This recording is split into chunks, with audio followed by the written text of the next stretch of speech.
Bueno, y finalmente en el día de ayer el presidente Mauricio Macri se despidió de toda su militancia, de muchísimos argentinos que lo fueron a esperar a Plaza de Mayo, primero a las 17, después a las 18, finalmente cerca de ya de las 19.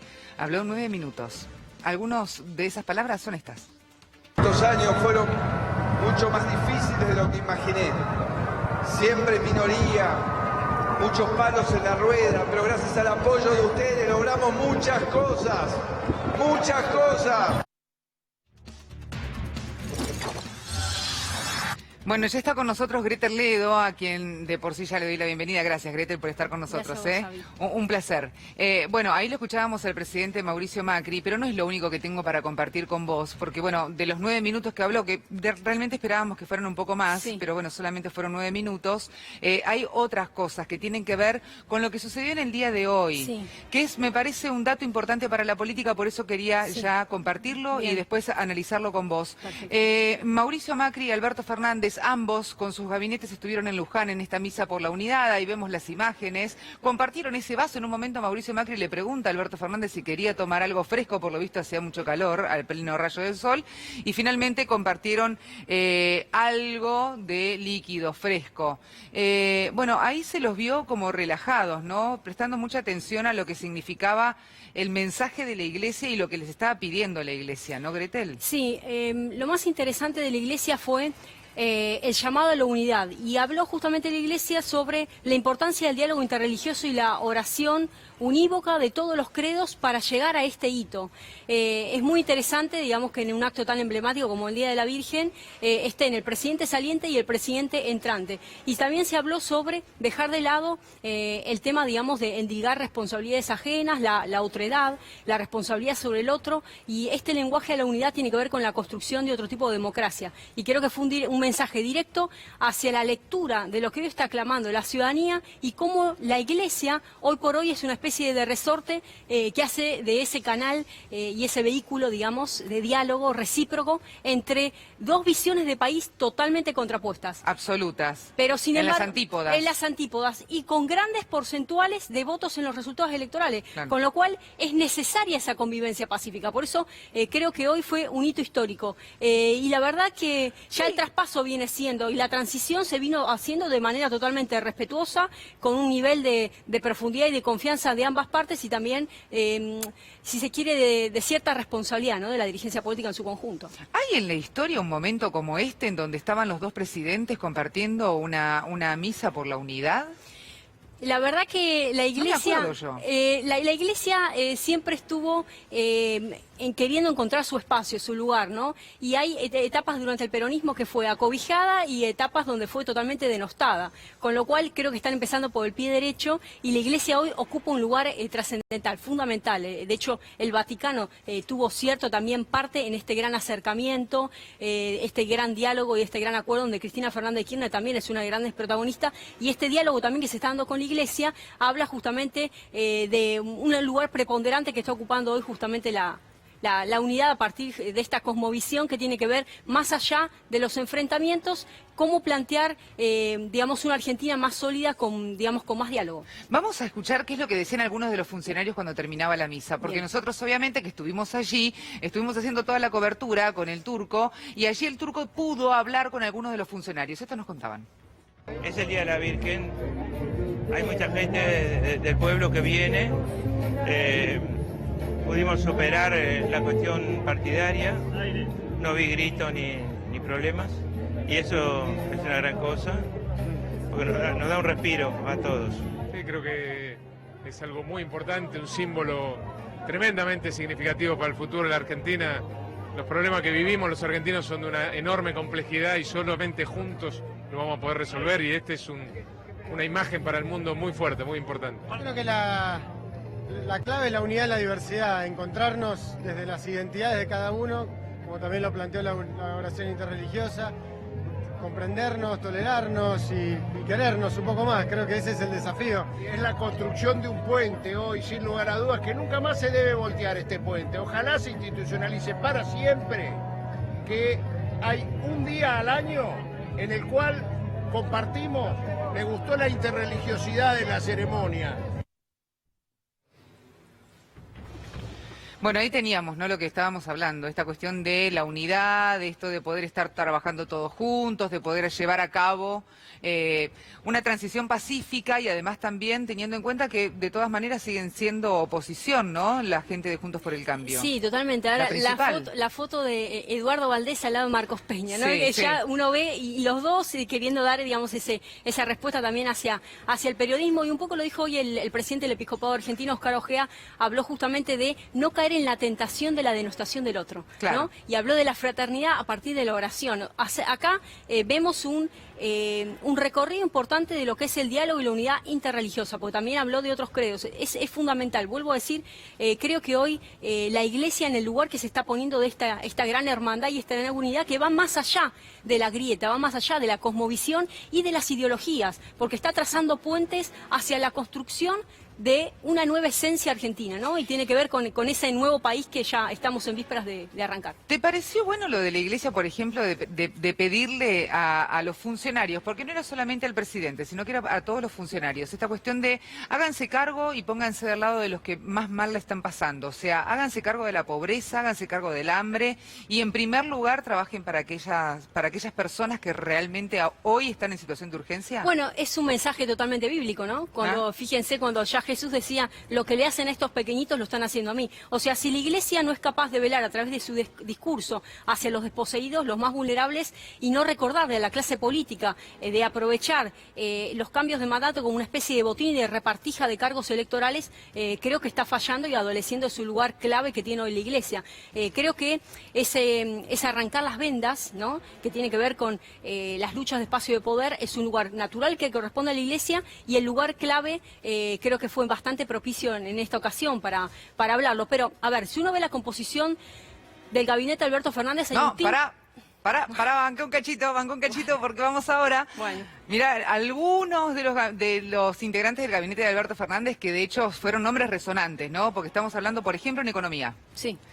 Martín Guzmán, un hombre muy pero muy joven, 37 años, que no lo teníamos, sí. La realidad es que no lo teníamos, sí. Y era una persona que nos resonó cuando dijo, ¿Martín sí. Guzmán? ¿Quién es Martín Guzmán? A ver la placa de quién es Martín Guzmán. ¿Y qué es lo que quiere, no? Bueno, Martín Guzmán, un hombre que sabe muchísimo de economía en su corto tiempo, ¿no?, de vida, sumamente preparado, recibido en la Universidad de La Plata, también trabajó en Estados Unidos, mano derecha de Stiglitz. La realidad es que quiere metas. En primer lugar, lo que viene a hacer sí. es reacomodar la macroeconomía sí. y la deuda, sí. ¿no? Sí. Entonces, no pagar sin caer en default es la meta que tiene, recuperar la soberanía económica. También, además, en este caso, alcanzar un superávit, que esto es algo que a Alberto Fernández le interesaba demasiado. La diferencia sustancial entre la visión que tenía la gestión de Mauricio Macri y la visión de Alberto Fernández en cabeza justamente de Martín Guzmán es: el ajuste para Mauricio Macri pasaba por las cuentas fiscales. El Estado puertas adentro, cómo achicar el presupuesto a costa del presupuesto social y lo Tal que cual. ha sucedido incluso en desdén de la propia clase media, que gran parte de la ciudadanía en clase media fue la que apoyó la gestión de Mauricio Macri. La visión de Alberto Fernández, el recorte pasa por los servicios financieros, tiene que ver con el capital y los intereses de la deuda externa, donde vamos a pagar, pero hoy no podemos. Claro. Entonces, esta cuestión de dejar el paréntesis durante 2 años es la parte Para los más fuerte. bonistas. Exactamente, para reperfilar, digamos, la deuda. Ahora, qué momento difícil discutir con los bonistas esto, porque Sí. además los bonistas tienen que confiar Sí. en el gobierno, en que dentro de 2 años le van a dar los intereses ganados, ¿no? ¿Cuál es la garantía que van Claro. a estar? ¿Cuál es la garantía que van a estar visualizando hoy los bonistas? ¿Cuál? Si Argentina logra el repunte económico, si Argentina logra hoy por hoy salvar la gran deuda social. Por eso esto de colocar en una dinamicidad el consumo. Los primeros sectores a los cuales se va a estar abocando el gabinete de Alberto Fernández va a ser el tema de la pobreza, la indigencia, los jubilados y el sector estatal. Son los lugares que han quedado totalmente más apaleados y que van a estar más atendidos de manera urgente. Por eso el rol central del gabinete que va, digamos, la cartera que va a llevar Arroyo, en consonancia Sí, también claro. con Vicky Vicky Tolosa, con que Vicky también va a Tolosa estar Paz. trabajando. Sí. Exactamente, que también es una persona que ha recorrido y mucho, Sí. que se ha embarrado, porque esto Sí. es una realidad. Bajar al terreno Sí. no es para cualquiera. Vamos a ver quién es Matías Culfas, ¿te parece? Bien. Porque es un hombre también que viene trabajando con Alberto Fernández desde hace mucho tiempo, tiene desafíos económicos, Alberto Fernández, muy claros, como recién lo explicaba Greta Ledo. Poner en marcha la economía, esa es la responsabilidad de Culfas, recuperar el salario, financiar la producción, volver al modelo productivo. Esto es algo que es importantísimo, porque las pymes, por Sí. ejemplo, que generan el 70, el 80%, según como Sí. lo midan, del país, el trabajo Sí. del país, Sí. quedaron Sí. en el borde del precipicio. Aumento de salarios, jubilaciones y asignaciones, lo que vos recién decías, acuerdo con los sindicalistas empresarios, también algo pero muy importante, porque durante estos 4 años el sindicalismo y el empresariado quedó Sí. otra vez en veredas opuestas, y una coordinación con el Banco Central. Sí, hay varias cuestiones. Por un lado, la paura de aquellos sectores que dicen que nos garantiza que no vamos a un modelo de escalada inflacionaria con la inyección y la dinamicidad de la economía. Lo que nos está garantizando que tenemos hoy una industria parada, o sea, todo lo que es la Claro. capacidad, digamos, industrial, por debajo del 50%. 18 meses en baja consecutiva, Exactamente. una Entonces, barbaridad de tiempo. esa situación de recursos ociosos es lo que va a comenzar a potenciar. Creo que uno de los secretos más interesantes va a ser justamente bajar el tema de la tasa de interés para eliminar el espíritu financiero que se ha alimentado, porque hay una cuestión de quién alimenta a quién. Realmente el Estado, en la gestión anterior, ha sido la línea fundamental para desarrollar ese espíritu de especulación financiera, que era la ganancia fresca y rápida para el sector productivo, hizo que quedase, digamos, en una situación totalmente aletargada, y eso inmovilizó toda la economía. Entonces va a ser fundamental. Por otro lado, el tema del Consejo Económico y Social. Sí. En ese lugar van a tener participación activa el sector empresariado y el sector sindical. Son las áreas más fuertes donde se va a ver necesario un trabajo de diálogo, de acuerdo, para esta dinamización, ¿no? Porque tanto el sector sindical, por supuesto, que tiene demandas claras por el retraso Claro. que viene a nivel salarial, pero ahora, ¿cómo garantizamos que la escalada de precios no continúe, digamos, a las andanzas Exacto. por encima del nivel, digamos, adquisitivo, la capacidad adquisitiva? Entonces, lo que se va a tratar de empoderar es a la ciudadanía en su conjunto, para que el peso comience a revitalizarse, porque hoy, con la cuestión y el afán del tipo de cambio competitivo, ha perdido demasiado valor el peso. Entonces, la moneda, el circulante, ya no sabemos más qué cantidad de billetes emitir, ¿no? Porque Exacto. ya no son suficientes la cantidad. Entonces, esta emisión, en un principio, tenemos que estar tranquilos por una cuestión de capacidad ociosa de la industria. Entonces, la tranquilidad que van a tener que los bonistas es cómo Argentina logra esa dinamicidad como para garantizar el crecimiento, el despegue de estas cifras totalmente espantosas en materia social, y para que acepten esa tregua de esos 2 años, sabiendo que Argentina va a tener la capacidad de pago suficiente recién desde el crecimiento para afrontar la deuda, un poco como otros países lo han hecho también en Europa. Entonces dijimos, bueno, primero crecemos y a partir de ahí afrontamos nuestros compromisos internacionales. Absolutamente. Bueno, recién veíamos una foto en donde se veía a Alberto Fernández y también a Horacio Rodríguez Larreta, el jefe de gobierno porteño, amigos de hace mucho tiempo, no están en las antípodas, diríamos, en cuestiones personales, sí, obviamente en cuestiones ideológicas. En esa reunión Alberto Fernández también le había pedido otra vez, ¿no?, que levantara las rejas de la Plaza de Mayo, con lo que abríamos en el último de la semana, pero después de esa reunión hablaron. Los escuchamos y después analizamos, dale. Escuchando en mi campaña que yo quería que se levanten esas rejas. En el programa de ustedes creo que fue la primera vez que dije que había que sacar esas rejas que dividían la casa de gobierno de la gente. Y le vino a decirme que él estaba dispuesto a sacarlas, y que entonces le dije, bueno, hagámoslo. Y entonces me dice, bueno, el 9 lo hacemos, el 9 levantamos las rejas, y el 10 que la plaza esté como siempre debió estar, al servicio y al disfrute de todos los argentinos. Así que yo lo valoré mucho, tuvimos una buena reunión, y obviamente yo soy de los que cree que viene un tiempo donde debemos encontrarnos en las diferencias. Está claro que Horacio no piensa igual que yo, y está bien, y eso no es un problema. Tenemos que encontrarnos en la diferencia. Hablamos inclusive de un montón de proyectos que tengo en mi cabeza, ¿no? Y él estuvo muy de acuerdo. Bueno, ahí estaba re claro lo que decíamos hace un ratito, ¿no? No piensan lo mismo que yo, pero la onda es poder trabajar en conjunto. Es que la reja de alguna manera implica ese distanciamiento entre la cosa pública y la ciudadanía. Total. Reivindicar el espacio de la Plaza de Mayo tiene que ver con el acercamiento. Y también la tranquilidad absoluta que tiene Alberto Fernández de que esa apertura, de esa apropiación de ese espacio público va a ser disfrutable, vale decir, no van a existir actos de vandolismo, porque la pregunta es ¿por qué hoy están las rejas? Porque de hecho en las marchas no querían que se llegara tan cerca de Plaza de Mayo, Bueno, porque las primeras rejas, porque estaba leyendo en Twitter también, ustedes no se acuerdan cuando Néstor Kirchner puso las primeras rejas. No nos olvidamos cuando Néstor Kirchner puso las primeras rejas. Lo que pasa es que esto divide directamente la Plaza de Mayo a la mitad. Exactamente, creo que de alguna manera profundiza la respuesta contestataria a un modelo y a una serie de políticas que de alguna manera distanciaban el querer y el sentir popular respecto a las decisiones unilaterales que tomaba la política de turno, ¿no? Claro, a ver, hay que hacer un poquito de memoria y está muy bien lo que me aportan los chicos, tanto Santi Moreno como Pablito Redal. Hay que hacer una gran brecha, que cuando Néstor asume, el país estaba en llamas. Sí. Recordemos que tuvimos un montón de presidentes en Sí. horas, Sí. nada más.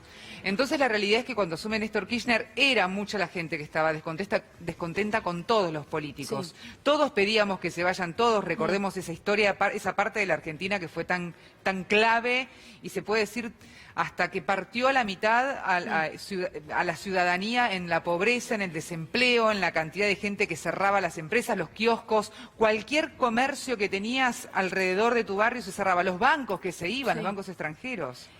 Era más profunda la crisis, porque lo que estaba en tela de juicio es el sistema partidario en su conjunto. Exacto. Los partidos políticos no lograban hacerse eco ni ser la voz representativa de esas fisuras y esos, en términos de Scully, que hablaba de los nadie, clivajes. sí. No había, los clivajes sociales no terminaban de ser contenidos en las instituciones clásicas que tienen que ver con los partidos políticos. No había representatividad. Digamos, la terminología de lo que es la democracia clásica pasaba a ser casi una democracia directa donde los ciudadanos no terminaban de ser representados por la clase política. Hoy, esa ausencia de representatividad tiene que ver con el sistema económico y social. Exacto. No se está poniendo en tela de juicio los políticos, porque si no, no estaríamos hablando O los cuadros políticos. de esta esperanza nueva que nació en Argentina. Los desafíos son enormes, la expectativa es profunda y el peso que cae sobre los hombros de Alberto Fernández es bastante interesante, bastante fuerte, pero la Argentina sigue hoy, toda la ciudadanía en su conjunto está respirando esperanza. Y eso también lo está viendo ya el sector productivo, o sea, comienza porque por la composición del gabinete, o sea, el atisbo y la visión que tienen hacia el desarrollo, garantizar el desarrollo puertas adentro del país. Incluso también qué connotación tiene a nivel internacional, qué puentes y cuáles son las alianzas estratégicas que vamos a empezar a trazar, cuál es la visión que tiene Argentina puertas afuera, ¿no? Porque en este afán de cerrar las líneas de cómo nos globalizamos y cómo nos insertamos inteligentemente al mundo, sin el respeto del desarrollo interno y sin poner un parangón de protección hacia lo nuestro, hace que de alguna manera quisimos ser más papitas que el Papa, en términos de lo que esperaban tantos organismos internacionales, ¿no? Que hablan de un comercio totalmente abierto, sin ningún tipo de injerencia del Estado, y ha hecho que Argentina, en un modelo que hoy por hoy va un paso indietro respecto a lo que es la globalización avanzada. Tenemos la guerra que se está suscitando contra China y los Estados Unidos, el tema arancelario, el tema del proteccionismo de los Estados Unidos, la visión que tiene Francia, lo que pasó ni bien arrancó Mauricio Macri con el tema del Brexit, hace que Argentina no puede estar pensando en repotenciar una visión de globalización absoluta en desmedro de la protección del mercado interno. Esa visión la entiende perfectamente Alberto Fernández, por eso digo, el suspiro y el respiro que hoy está teniendo todo el sector industrial. Gretel, muchísimas gracias por haber venido. No, gracias a ustedes. Un placer como siempre. Gracias.